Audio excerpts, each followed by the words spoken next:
The sun was setting over the hills, casting long shadows across the battlefield. Blood soaked the earth, staining the cherry blossoms that had fallen from the trees. Katsuro, a seasoned samurai, stood at the edge of the clearing, his sword still slick with blood of his fallen opponent.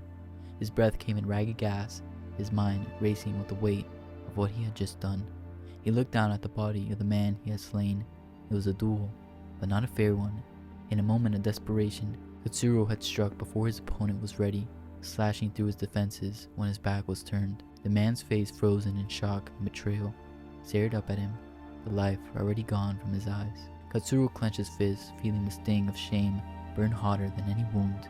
He had acted out of fear, breaking the very code he had sworn to uphold. A samurai was meant to fight with honor, to give his opponent a fair chance. He had let his fear and anger take control. He had killed the man dishonorably, and now the weight of that act pressed down on him like a boulder. He sheathed his sword, wiping the sweat from his brow. The other warriors from his clan were gathering nearby, whispering among themselves. They had seen what had happened. He could feel their eyes on him, the silent judgment cutting deeper than any blade. "Katsuro," a voice called. It was Master Harukai, the elder samurai who had trained him since he was a boy. His face was stern, his eyes filled with disappointment. "You acted dishonorably," Harukai said quietly. "You struck a man who was not prepared. This is not the way of the samurai." Katsuro dropped to his knees, bowing his head. "I lost control," he admitted, his voice hoarse. "I have brought shame to myself and to our clan. I am unworthy of the title of samurai." The elder samurai was silent for a long moment. Then he spoke again, softer this time. "The path of a samurai is not a straight one, Katsuro. It is a journey filled with trials. You have strayed from the path, but that does not mean you cannot find your way back." Katsuro looked up, hope flickering in his eyes. How can I atone for what I have done?" Harukai rested a hand on his shoulder. "You must find your own path to redemption," he said. "Seek the true meaning of honor, and let it guide you. Only then can you regain what you have lost." Katsuro bowed deeply, his forehead touching the ground. "I will do as you say, master. I will find the path of honor again, even if it costs me everything." He stood up slowly, turning away from the battlefield. He had a long road ahead of him, but he knew what he had to do. He would not rest until he made amends for his actions, until he had reclaimed his honor as a true samurai. Katsuro traveled alone for weeks, his once proud armor now dusty and battered from the long journey. He avoided villages and towns, preferring the solitude of the mountains and the forests. He needed time to reflect, to confront the demons that had led him to act dishonorably. Every night he lit a small fire and meditated, staring into the flames as if they held the answers he sought. One evening, as he sat by the river, sharpening his blade, an old monk approached him. The monk's robes were simple, his face lined with the wisdom of many years. He bowed respectfully, and Katsuro returned the gesture, sensing a kindred spirit. "You look troubled, samurai," the monk said, sitting beside him. "I am," Katsuro admitted. "I have dishonored myself. I took a life unfairly. In anger, I seek a way to make amends, but I do not know where to begin." The monk nodded, gazing out at the flowing river. "The river flows ever forward," he said. "It does not turn back, but it can change its course, carving a new path through the land. Perhaps you must do the same." Katsuro frowned, turning the monk's words over in his mind. "How can I change my course? I cannot undo what I have done." "No," the monk agreed, "but you can choose how you live from this moment on. Seek those who need protection. Use your sword not for vengeance, but for justice. Let your actions speak louder than your guilt."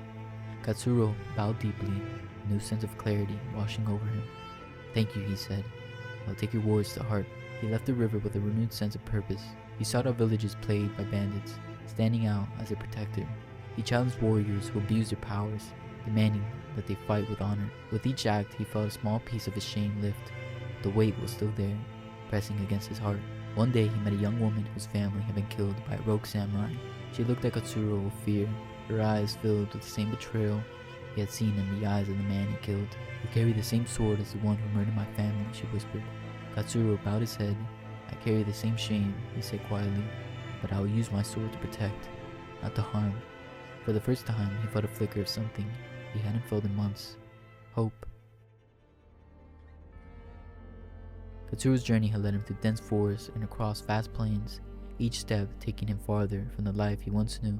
He had left behind his clan, his title, and the comforts of his old life, embracing a path of penance. Every act of kindness and justice brought him a fleeting sense of relief. but the shadow of his dishonorable act still clung to him like a specter.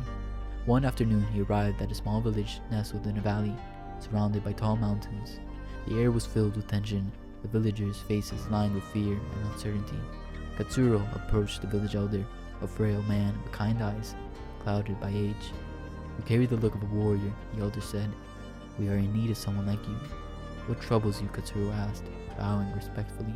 "The Black Blade," the elder whispered, his voice tinged with fear. "A rogue samurai who extorts us for tribute, threatening our lives if we refuse. He comes tomorrow to collect, and we have nothing left to give." Katsuro's hand instinctively went to the hilt of his sword. "I will face him," he said. "No samurai should use his blade to bring harm to the innocent." The elder nodded, a flicker of hope in his weary eyes. "Thank you, warrior. But know this, he fights without honor. He will not give you a fair chance." Katsuro's jaw tightened. He knew all too well what it meant to fight without honor. It was the very thing he sought to atone for. The next day the sun rose high, casting long shadows as the Black Blade rode into the village, his armor gleaming like polished onyx. Katsuro stepped forward, standing alone in the village square. The villagers watched from behind doors and windows, too fearful to speak. "So," the Black Blade sneered, dismounting his horse, "the villagers found a new protector. Tell me, do you think you can defeat me?" "I do not fight for glory," Katsuro replied calmly. "I fight for justice. Leave this place and never return, or face me in an honorable combat." The Black Blade laughed, drawing his sword in one swift motion. "Honor? You're a fool. Honor is those too weak to win." Without warning, he lunged at Katsuro, his blade slicing through the air with deadly speed. Katsuro parried the blow, the clash of steel ringing out like a bell. The two men circled each other, exchanging blows, their swords moving with precision and power. But Katsuro could see it in the Black Blade's eyes, the same madness he once felt, the reckless hunger for power that led him to strike in anger. He realized then that this was a test, a reflection of his own past, a chance to prove that he had learned from his mistakes. He stepped back, lowering his sword. "Yield," Katsuro said, his voice firm. "Fight me with honor, or walk away now." The Black Blade hesitated, momentarily thrown off by Katsuro's command, but instead of yielding, he snarled and charged forward again. Katsuro sidestepped the attack, bringing his blade down with a swift, precise strike. The Black Blade's sword flew from his hand, clattering to the ground. Katsuro placed the tip of his sword at the man's throat. "I give you one last chance," he said. "Leave this village and abandon your dishonorable ways." The rogue samurai glared up at him, hatred burning in his eyes. He spat at Katsuro's feet, but he did not reach for his weapon. "You're a fool," the Black Blade muttered, turning away. Katsuro watched him go, feeling the eyes of the villagers on him. He had won, but he had chosen not to kill. It was a victory that felt more like a lesson, a reminder of the honor he had sought to reclaim. As the villagers gathered around him, thanking him with tears in their eyes, Katsuro realized that he was on the right path, but he knew the journey was not yet complete. There was still a deeper truth he needed to find, a final sacrifice he needed to make. Katsuro traveled on, the memory of the Black Blade haunting him. He had faced his own darkness in that fight, but he knew that his true test was yet to come. He found himself standing before a temple, deep in the mountains, its stone steps weathered by centuries of wind and rain. The temple was said to be a place of reflection, where warriors went to seek guidance in the darkest times. He climbed the steps slowly, his legs heavy with exhaustion. At the top he found a small courtyard, and in the center stood an old priest, sweeping the stones with a simple broom. "Welcome, traveler," the priest said, without looking up. "We have come seeking answers." Katsuro bowed deeply. "I have strayed from the path of honor," he said. "I killed a man in anger, without giving him a fair chance. I have tried to make amends, but I still carry the weight of my dishonor. How can I be redeemed?"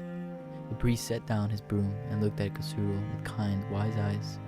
"Redemption does not come to the blade alone," he said. "It comes through sacrifice. The highest form of honor is to give of oneself for the good of others." Katsuro nodded slowly, the words sinking in. He knew what he had to do. He thanked the priest and left the temple, his heart heavy with his mind clear. He made his way back to the village he had saved from the Black Blade. The villagers greeted him warmly, but the joy turned to confusion when he knelt before them, placing his sword on the ground. "I have come to offer my life," he said. "I took a life dishonorably, and I must give my own in return. It is the only way to cleanse my soul." The villagers cried out in protest, but Katsuro raised a hand to silence them. He closed his eyes, preparing for the final act of his life. The wind rustled the leaves around him, whispering like the voices of the ancestors. He raised his sword, but before he could strike, the village elder stepped forward, tears streaming down his face. "Your sacrifice is noble, but it is not needed," the elder said. "You have given us more than protection. You have given us hope. That is the true path of honor." Katsuro's hands trembled. He lowered the sword, tears of relief and sorrow mingling on his cheeks. He had found what he was looking for, not in death, but in the act of living honorably. Katsuro stood there, sword lowered, the words of the village elder ringing in his ears. He had prepared himself for death, believing it was the only way to restore his honor. But in that moment, surrounded by the villagers he had protected, he realized that honor was not found in a single act of sacrifice, but in the choices he had made every day to live with integrity and humility. The elder took his hands in his own, his touch warm and gentle.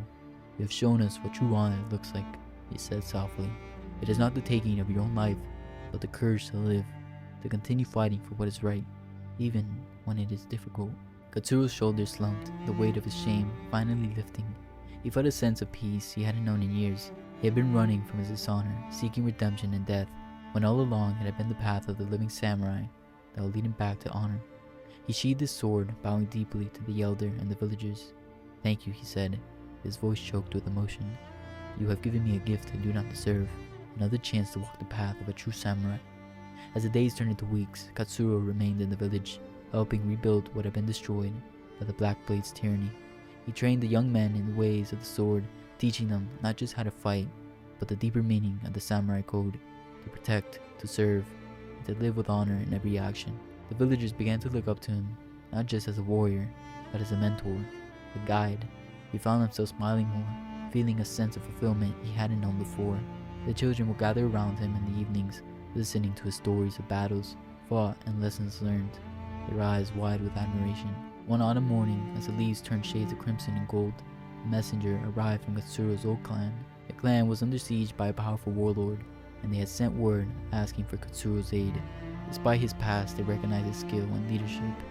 They needed him. Katsuro took a deep breath, looking out over the village he had come to love. He knew what he had to do. He packed his belongings, his sword resting at his side, and prepared to leave once more. The villagers gathered to set him off, their faces filled with gratitude and sadness. The elder approached him, holding a simple headband embroidered with the symbol of their village, a token of their respect. "Wherever your path leads, know that you are one of us," the elder said, placing the headband in Katsuro's hands. Katsuro bowed low, pressing the headband to his forehead. "I'll carry this with me always," he said. "It'll remind me of the honor I have found here, among you." He set out on the road, the sun rising behind him, casting long shadows over the path. He walked with purpose, his heart lighter than it had been in years. He was no longer running from his past. He was walking toward his future, ready to face whatever lay ahead. In the final battle, Katsuro fought with a clarity of purpose he had never known before. He led the charge against the warlord's forces, his sword a blur of motion, each strike precise and filled with the strength of his convictions. He fought not just for himself, but for the villagers who had given him a second chance, for the samurai code he had once dishonored. In the end, he faced the warlord alone on the battlefield, their swords clashing in a flurry of sparks. Katsuro's movements were graceful, controlled, guided by the same calm he had found in the temple, by the lessons of the old monk and the wisdom of the village elder. As the warlord lunged, Katsuro sidestepped and delivered a final decisive blow. The warlord crumbled to the ground, his sword falling from his grasp. Katsuro knelt beside him, closing his eyes in a silent prayer for his fallen foe. When the dust settled and the battlefield grew quiet, Katsuro felt a deep aching pain in his side. He looked down to see blood soaking through his robes, a mortal wound he had noticed in the heat of battle. He sank to his knees, the ground cool beneath him, but he felt no fear, only peace. He had walked the path of honor, and he found his way back. The sky above was clear, the sun warm on his face. He smiled, remembering the faces of the villagers, the sound of their laughter, the trust in their eyes. He had been forgiven, not just by them, but by himself. As he took his final breath, he whispered a single word: honor. The wind carried it away, lifting it into the sky like a prayer. The samurai who had once lost his way had found it again, and in the final moments, he knew he had lived and died with honor.